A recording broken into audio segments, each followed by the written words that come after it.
Samajwadi party के प्रमुख अखिलेश यादव ने इटावा में कहा कि दुनिया में इकलौता कानून जीएसटी होगा जिसमें इतने संशोधन हुए हैं। सवाल ये है कि अब तक सरकार ने किसको मुनाफा कमाने दिया।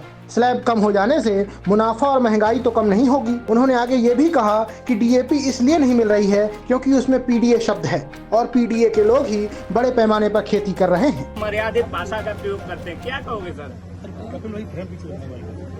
चुनाव को अब 1 साल के लगभग दिन बचे हैं। उत्तर प्रदेश का चुनाव 1 साल के अंदर या 1 साल का आसपास समय बचा है सरकार के पास।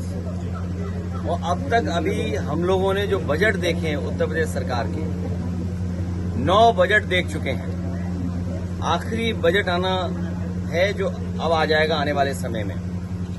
दिल्ली की सरकार तीसरी बार चल रही है। हाल ही में हमें और आपको देखने को मिला कि एक ऐसा कानून जीएसटी जब लागू किया गया था तो ये बात कही गई थी कि व्यापार बढ़ेगा।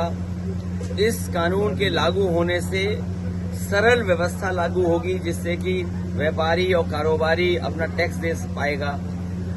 शायद दुनिया में इकलौता जीएसटी कानून रहा होगा जिसमें इतने संशोधन हुए हैं और इतने संशोधन होने के बाद भी आज फिर सरकार को संशोधन करना पड़ा और ये स्वीकार करना पड़ा कि हमें गरीबों को राहत पहुंचाने के लिए कानून में बदलाव लाना पड़ेगा। उसका जो स्लैब है वो बदलना पड़ेगा कृषि क्षेत्र में या जरूरत के सामान को लेकर के। तो सवाल ये है कि जीएसटी लागू होने से लेकर के अब तक आखिरकार सरकार ने किसको मुनाफा कमाने दिया? ये कौन लोग थे जो मुनाफा बेवजह कमा रहे थे?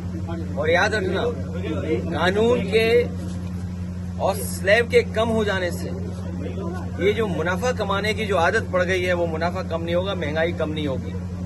और दूसरी तरफ जो हमारा कारोबार बंद हो रहा है, अमेरिका ने जरूर टैरिफ लगाया है, हमारे कुछ काम पर कारोबार पर टैरिफ लगा दिया, लेकिन टैरिफ से ये लग रहा है कि भारतीय जनता पार्टी के नेताओं के मुंह पर भी टैरिफ लग गया है।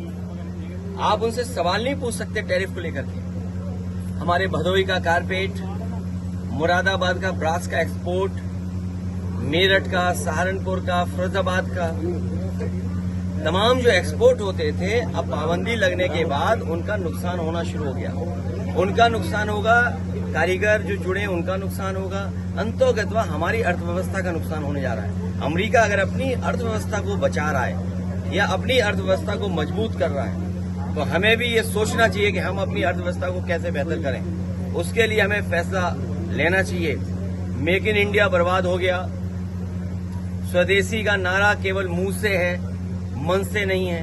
ये बीजेपी के लोग स्वदेशी मुंह से हैं। फसलों को खाद नहीं मिल रही है। डीएपी इसलिए नहीं मिल रही है कि उसमें पीडीए शब्द है।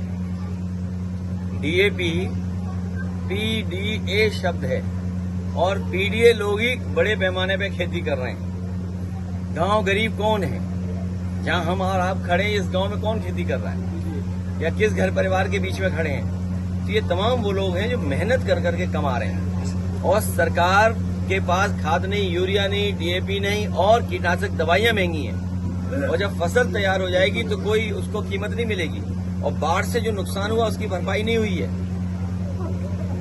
तो इस सरकार के रहते रहते किसानों की आय दोगुनी नहीं होगी, किसानों की जेब से ये सरकार पैसा निकाल लेगी। आपके द्वारा बताया